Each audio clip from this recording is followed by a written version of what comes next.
Hello বন্ধুরা, আজকে আমি তোমাদেরকে যে ভিডিওটি শেয়ার করছি এটা হলো 1 জানুয়ারির একটা ভিডিও। আর তোমাদেরকেও সবাইকে হ্যাপি নিউ ইয়ার। কিন্তু দেখো বন্ধুরা, একটু দেরি হয়ে গেছে আমার নিজের ব্যস্ততার কারণে। তো যাই হোক, সবাই আশা করি খুব ভালো আছো আর আমিও ভালো আছি। আর দেখো ভিডিওটি তোমরা এখন দেখছো, ওটা আমার ভাই এবং ভাইয়ের বউ, ওর মেয়ে। আর দেখো আজকে একটা বিশেষ দিন, তো ওদেরকে দেখাচ্ছি এই কারণে। আজকে এই যে আমার ভাইজি আছে সঙ্গে, ওর জন্মদিন। তো আমাকে ভাই ডেকেছিল এখানে আসার জন্য, আর আমিও এসেছি এখানে ওদের সাথে পুজো দিতে। আর এই দিকটা দেখছো, এটা কোথায় এসেছি জানো বন্ধুরা? আমাদের এই পশ্চিম মেদিনীপুর আছে, পশ্চিম মেদিনীপুরের মা মহামায়ার মন্দির। এটা আমাদের কর্ণগড় বলে একটা জায়গা আছে। যারা জানো আমাদের মেদিনীপুরের, তা অনেকেই জানে এখানে মা মহামায়ার মন্দির একদম বিখ্যাত এবং সবাই এখানে পুজো দিতে আসে। এবং অ্যাকচুয়ালি এটা কি বলতো, রানী শিরোমণির গড়। আর দেখো আমি এসে গেছি, ওদের সাথে আমার দেখা হয়ে গেছে। তো এইবার এই দিকটা না মন্দিরের বাইরের দিকটা। আর এই দেখো আমরা মন্দিরের ভিতরে একদম চলে এসেছি। আর খালি ভিড়টা দেখো এখানে, প্রচুর লাইন। মানে ওই দেখো, ওই যে চূড়াটা দেখা যাচ্ছে, ওটা ওইখানটায় পুজোটা হয়। আর এই দিকটাও মন্দির। এই দেখো, এই দেখো লাইন বাইরের দিকে পুরো একদম। এত লাইন হয়েছে, বিকেল 4টা 4:30 পর্যন্ত মনে হয় আমরা পুজো দিতে পারবো না। তাই আমরা ঠিক করলাম যে এত লাইনে পুজো দিয়ে কী করে দেবো। তা একজন পরিচিত ছিল এখানে আমাদের, মানে ওই পরিচিতর হাতে আমরা পুজোর সব কিছু দিয়ে বাড়ি চলে যাব। কারণ 4:30 5টা পর্যন্ত থাকলে এখানে বাচ্চাটা ঠান্ডা লেগে যাবে। দেখো, দেখেছো লাইনগুলো দেখো খালি, এই দেখো এতটা লাইন হয়ে গিয়েছে পুরো একদম। আর দেখো বন্ধুরা, আমি একটু লাস্টের দিকে লাইন দিয়েছিলাম, ভেবেছিলাম যে যদি যাওয়া যায়, কিন্তু সামনের দিক থেকে আমি যেখানে দাঁড়িয়েছি ওখান পর্যন্ত প্রায় 500 লোক দাঁড়িয়ে আছে। তো এইভাবে পুজো দেওয়া সম্ভব নয়, মানে অনেকক্ষণ দাঁড়াতে হবে। তো বললাম যে বাচ্চাটা সঙ্গে আছে, 4:30 5টা বেজে যাবে বাড়ি ফিরতে। তার জন্য ঠিক করলাম যে কারোর হাতে পুজোটা দিয়ে, বললাম না যে আমাদের একজন পরিচিত আছে, ওর হাতে পুজোর সব কিছু দিয়ে আমরা বাড়ি ফিরে যাবার প্ল্যান করছি। তো বন্ধুরা, যারা এখানে কোনো দিনও আসোনি, তো তারা যদি এখানে আসতে চাও, মেদিনীপুর থেকে শালবনী আসার যে কোনো বাস ধরে তোমরা ভাদুতলা নামক স্টপেজে নামবে।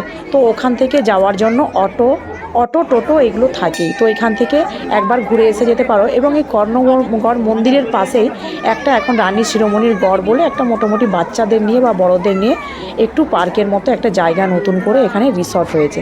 তো কেউ যদি আসো, তো এখান থেকে একটু মা মহামায়ার দর্শন করে ফিরে যেতেই পারো তোমরা। আর দেখো, যারা ট্রেনে করে আসতে চাও তারা মেদিনীপুর থেকে শালবনী গ্রামে যে কোনো লোকাল ট্রেনে চেপে ভাদুতলা নামক একটা স্টেশনে নামতে হবে। তো ওখান থেকে আবার বাস স্টপেজের দিকে আসতে হবে। তার থেকে আমার মনে হয় যে তোমরা বাসে আসাই, মানে যারা আসতে চাও এখানে, তো বাসে আসলেই ভালো হবে। আর তোমাদেরকে আগেই বললাম যে এখানে ভাদুতলা নামক বাস স্ট্যান্ডে কর্ণগড় মন্দিরে যাওয়া বললেই যে কোনো অটো বা টোটোওয়ালা তোমাদেরকে নিয়ে যাবে। আর মন্দিরে যদি আগে থেকে বা সকাল থেকে আসতে পারো, দিয়ে এখানকার পুরোহিতদের সাথে তোমরা যোগাযোগ করতে পারো। তো এইখানে পুজো দেওয়ার পর মায়ের প্রসাদ নিতে পারবে সামান্য মূল্য দিয়ে। তো দেখো, আমি তোমাদেরকে একটা আজকে ভিডিও দেখাতে চাই, যেখানে যারা হয়তো মানে সকাল থেকে এসেছেন, ওনারা হয়তো ভোগ ঘরে গিয়ে নাম লিখিয়ে মায়ের প্রসাদ নিয়েছেন। আমি একটা ভিডিওতে তোমাদেরকে দেখাবো, তো যাচ্ছি সেটা। তো দেখো বন্ধুরা, আজকে ভীষণই ভালো লাগছে যে এত ভিড় হয়েছে। আমি আগেও এসেছি, আর আগের বারও আমি 1 জানুয়ারি এসেছিলাম এই আমার ভাইঝিরই পুজো দিতে। তো তখনও প্রচণ্ড ভিড় হয়েছিল। তো ভেবেছিলাম যে এইবার হয়তো কম হবে, কিন্তু না, এবার আগের থেকে আরও প্রচণ্ড ভিড়।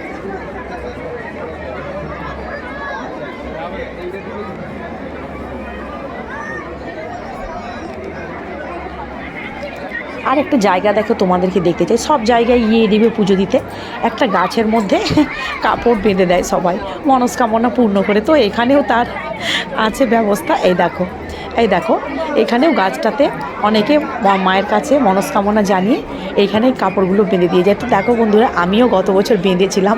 তো যা হোক, কী মনস্কামনা করেছিলাম জানিনি, কোনো দিন যদি পূর্ণ হয় আমি এটা খুলে দিয়ে যাবো এইখানে।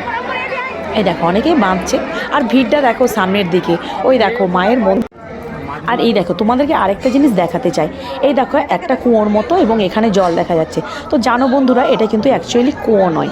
দেখো, যারা হয়তো এখানটা সম্বন্ধে জানো তারা জানো, এটা রানী শিরোমণির গড় বা ঐতিহাসিক প্রসিদ্ধ স্থান। এখানে এককালীন চুয়ার বিদ্রোহের নেতৃত্ব দিয়েছিলেন রানী শিরোমণি, এবং তিনি নাকি যখন বুঝতে পেরেছিলেন ইংরেজরা যে রানী শিরোমণি এইখান থেকেই বিদ্রোহের নেতৃত্ব দিয়েছিলেন, তখন রানীমা নাকি এই সুড়ঙ্গ পথেই কাঁসাই নদীর তীরে গিয়ে একবারে উঠেছিলেন নৌকো পথে যাওয়ার জন্য।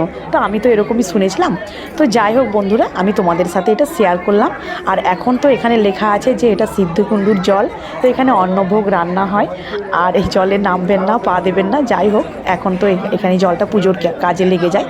আর দেখো এইখানে একটা মা মহামায়ার মন্দির বলে আছে এখানে, তো আছে এখানেও একটা।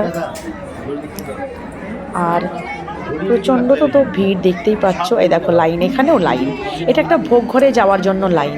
এই দেখো ওই প্রসাদ নিতে যাচ্ছে এখান থেকে। বলছিলাম যেটা তোমাদেরকে, যে যারা আগে এসেছে তারা এখানে প্রসাদ নেওয়ার জন্য লাইন দিয়েছে। তো এখন আমরা দেখো এই যে একটা সিঁড়ি দেখতে পাচ্ছি, এই সিঁড়ি দিয়ে আবার মন্দির চত্বরের ওপরে ওঠা যায়। এই দেখো খিলান গম্বুজের মতো তৈরি। এই দিকটা নাকি হাওয়া মহল, রানী নাকি এখানে হাওয়া খেতেন, আমি এমনটাই শুনেছিলাম। আর এই দেখো পাথর দিয়ে পুরো তৈরি। এই দেখো মন্দিরের চূড়া। আর তোমাদেরকে যে বলছিলাম, এই দেখো এই রাস্তাটা দিয়ে পুরো মন্দির চত্বর ঘোরা যায়। আর দেখো তোমাদেরকে যেটা আমি বলছিলাম যে যারা অন্নভোগ খেতে চান, তো এইটা অন্নভোগ যারা এখানে সেবা করেন তাদের। এই দেখো এখানটা দিয়ে বসে ওনারা অন্নভোগ সেবা করেন।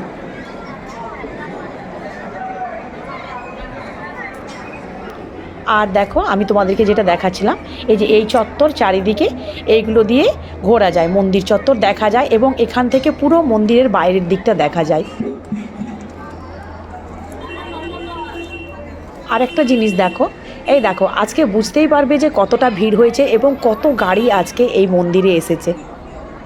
পুরো দেখো, পুরো বাইরের দিকে যে একটা মাঠ আছে, মাঠটা পুরো গাড়িতে ভরে গেছে, এবং সিকিউরিটি দেওয়া আছে এখানে গাড়িগুলো দেখাশোনার জন্য। এই দেখো গাড়ি দেখলেই বুঝতে পারবে যে আজকে কীরকম এই মন্দিরে মানুষজনের সমাগম হয়েছে। আর দেখো এই পুরো এখানটা থেকে। তো বন্ধুরা, যারা এখনও একবারের জন্য এখানে আসনি, তারা একবার বাড়ির সবাইকে নিয়ে একদিনের জন্য ঘুরে যাও, খুবই ভালো লাগবে এখানটা। আর দেখো বারে বারে আমি তোমাদেরকে খালি লাইনটাই শুধু দেখাচ্ছে, খালি লাইনটা দেখো। এখানে প্রচণ্ড ভিড় আজকে এখানে। খুবই ভালো লাগবে বাড়ির সবার সাথে এসে একদিন মা মহামায়ার দর্শন করে যাও, এবং বাড়ির সবাইকে নিয়ে খুব আনন্দ করে যাও এখানে। আর পাশেই রানী শিরোমণির গড় আছে, ওখান থেকেও ঘুরে যাবে সবাই মিলে। তো চলো বন্ধুরা, কিছু ছবি আমাদের কিছু ছবি তোলা আছে, সেগুলো তোমাদের সাথে শেয়ার করে নিই। আমরা বাড়ি ফিরছি এবার। আর দেখো এখানে এসে আমার এই বান্ধবীর সাথে দেখা হয়ে গেছে, তো ওর সাথেও একটা ছবি তুলে নিলাম। আর বাকি ছবিগুলো দেখো আমার ভাইয়ের সাথে তোলা, ভাইজির সাথে তোলা, এবং আমার ভাইয়ের বউয়ের সাথে তোলা। তো দেখো বন্ধুরা, আজকে আর বেশি বকলাম না। তো বন্ধুরা, আজকের আমার এই ভিডিওটি যদি ভালো থাকে, তো প্লিজ একটা সাবস্ক্রাইব করে আমার পাশে থেকো, এবং তোমরাও খুব ভালো থেকো, এবং আমিও ভালো আছি। তো বন্ধুরা, আবার পরবর্তীকালে অন্য একটু ব্লগে তোমাদের সাথে দেখা হবে, কথা হবে। তো আজকের মতো এই পর্যন্ত, টাটা। এবং যেসব বন্ধুরা, আমি আরও একবার বলছি, যেসব বন্ধুরা এখনও অবধি এখানে একদমই আসতে পারোনি, তারা কিন্তু একবার এসে এখান থেকে দেখে যাও, এবং মায়ের মন্দিরে পুজো দিয়ে যাও, খুবই ভালো লাগবে তোমাদেরকে। তো চলো বন্ধুরা, আজকের মতো এই পর্যন্তই, টাটা।